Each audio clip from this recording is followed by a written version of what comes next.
Danny Segura for MMAfighting.com, here with Michael Venom Page, who will be fighting Paul Daley in the main event of Bellator 216. First of all, this fight, a lot of people didn't think it was going to come to fruition at some point, but we're finally here, just a few days removed. How are you feeling? I'm extremely excited. I'm happy that it's, as you say, it's actually finally here, and I'm looking forward to closing this chapter of this, my MMA career. You guys went back and forth for a while. Did you ever think at some point that this fight wasn't going to come to fruition?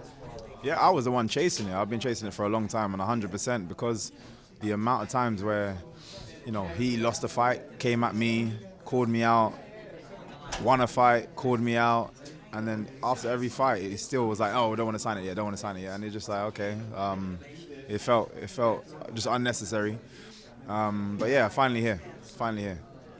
And I saw in an interview with ESPN, you kind of hinted that, this fight isn't happening in the UK because of that delay, because he kept pushing it and not accepting the fight. Is that how you feel? Do you think this fight didn't happen in the UK because of him? Well, 100%, but at the same time, it's not solely his fault. There definitely is other aspects to it. Obviously, the DAZN deal, they're not launched in the UK yet, so there's no benefit for them being in the UK with such a big fight, because no one's gonna use the app to then want to, move on and do that. But my argument was, if this had taken place earlier, DAZN wouldn't even have been a factor, and it would have been the obvious thing to be in the UK, and it would have happened in the UK. So. I definitely believe if he had taken it earlier, we would be in the UK now, but things happen for a reason, so I guess we are meant to be here. And with the Sky Sports deal, the Channel 5, it's amazing. Yeah, I was going to talk to you about that. It's a pretty big deal. You guys kick off the deal in Sky Sports. What's your overall feeling? Is this sort of like a cherry on top to be on such a big platform? No, it's massive. It's absolutely massive. What ESPN is out here in the States is what Sky Sports is over there in the UK. And the UK fans have been screaming for, the ability to be able to watch fights live. And it's probably the perfect time that it's with this fight. You know what I mean? And it's definitely going to set them up to wanting to watch more fights in the future on the Sky, yeah. And I asked him that, and I'm going to ask you the same thing. Is this the biggest fight in the Bellator welterweight Grand Prix? I think it's the biggest grudge match in Bellator. One of the biggest grudge matches in Bellator. I can't even think of others that have been this intense, this heated. But there's a lot of big fights in this tournament, man. There's a lot of big fights. After I get past this round, I'm really looking forward to Douglas Lima. Purely because I respect him so much. I got a massive respect for him. I think he's an amazing athlete. You guys were hanging out the last time you were in New York. He's just such a nice, pleasant person to be around. And it was really, I'm really excited for that. But first things foremost, I got to handle business here. And speaking with Paul Daley, he told me he was kind of sick of the back and forth, the trash talk, kind of a little bit exhausted from it. I'm just curious from your standpoint, where do you stand? Has this been fun, a pleasant experience? Because I know you kind of like to go in there and poke the bear a little bit. Or are you kind of tired of it? Because it's been a while, right? Yeah, no, I enjoy it. I can't lie. It's a bit, honestly, the reason why it even happened in that way is because he wasn't signing a deal. So he can blame himself again, because if the deal was signed, there would be nothing for me to say. I was doing it because he kept not taking the deal to actually make this fight happen. And that's the only reason I was poking him. I was like, I wanted him to be so furious that he's, okay, let's have this fight. And it felt like if I didn't do that, it wouldn't have happened. So, yeah, blame himself. So what you're saying is he brought the memes upon himself. He brought the memes upon himself. I'm using that again, 100%. Trademark. Yeah, definitely. I'm kidding. Speaking with him, he told me that he believes you have a team, a social media team, that he's not really counting that you're doing all the social media stuff. Is that true? What do you make of that? Sorry, what he means as in? He means that you're not behind all your social media stuff that you post out there, all the memes, everything. He thinks there's a team behind that. Calm. I don't care, man. You got caught out, bro. This man here. He's a genius. He's a genius. Absolutely. The graphics guy, he does it all, man. But we all brainstorm together. Like, it's like sometimes it's me, I'll think about something, I just don't know how to create it. But and then I get my guy Luke Knight, and he's on it. He's on it. So again, this is a pretty big fight, big opportunity for you. Do you think Paul Daley is the best fighter you've fought in your career? No, no, not at all. He's definitely one of the most experienced. I don't believe he's one of the best. No. So everybody thinks like when you go into a fight, everybody kind of expects that you're gonna do your thing and have some unorthodox movements and stuff.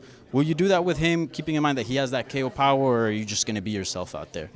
But that's it's weird because everyone feels like because he's got more power or maybe more experience that I have to change my style. But my style's worked for me this far, and I feel one of the positives about my style is I don't get hit. So regardless of his power, it doesn't really matter if I continue the way I've been continuing. Just on a side note. But yeah, for me, I am most dangerous when I am myself because people don't understand what they're up against. And do you think you're in his head? Because, I mean, again, as I said, this trash talk's been going on for a while. Do you think you've gotten in his head?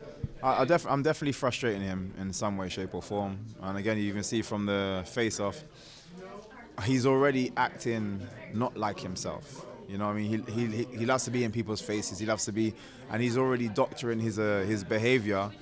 And this is somebody that's been fighting over 50 fights, and he's never done that.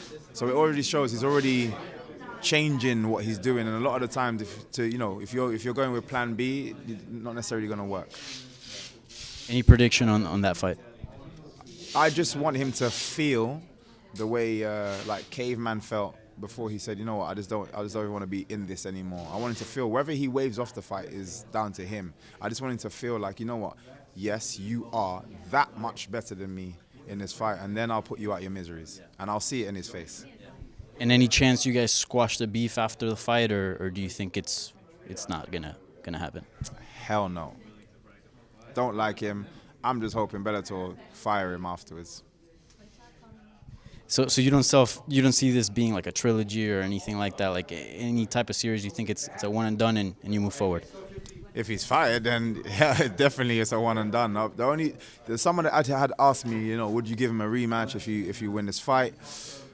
And the only reason I may, in terms of just in my thoughts, the only reason I may is because I feel like the fight should happen in the UK, and I would like to give that to my fans. But if I'm able to do what I know I can do, no one's really going to want to see that anyway. Because like I say, I'm going to demonstrate the difference between our abilities, so no one's really going to want to watch that again. Last time I spoke to you, Mourinho was running things over there. What's up with that? He left Man U. Now he's slipping on the ice and whatnot. What's going on with your boy? I saw that video. Yeah. The second he started having problems with players, I feel he's not a good person-to-person manager. He's too stubborn to, apologize even. And he ended up having a feud or an issue with, I'd say, one of the core members of Man United, which is Pogba.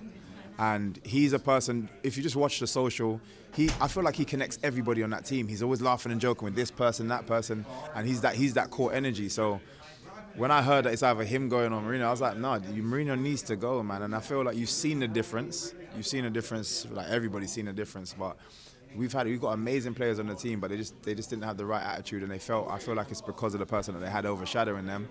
Solskjaer, now everyone's talking about should he stay or should he go? I think he's done extremely well. Obviously, our first loss yesterday, but I'm still looking forward to him proving himself because I would like him to stay. It's PSG, right? PSG is a pretty good team. That Strikeforce is probably one of the best on the planet. So to only lose 2-0 as well, I think they've done well. I haven't even watched the highlights of yet, just being here focusing on this, but I will watch the highlights. But I think they 100% must have done very well. By the way, did you know that Paul Daley is a Man U supporter? Yeah, he needs to. That needs to go as well. We don't. Man United want champions as supporters, and we don't want these guys losers. All right, Michael. Well, thank you so much for your time, and best of luck in your fight.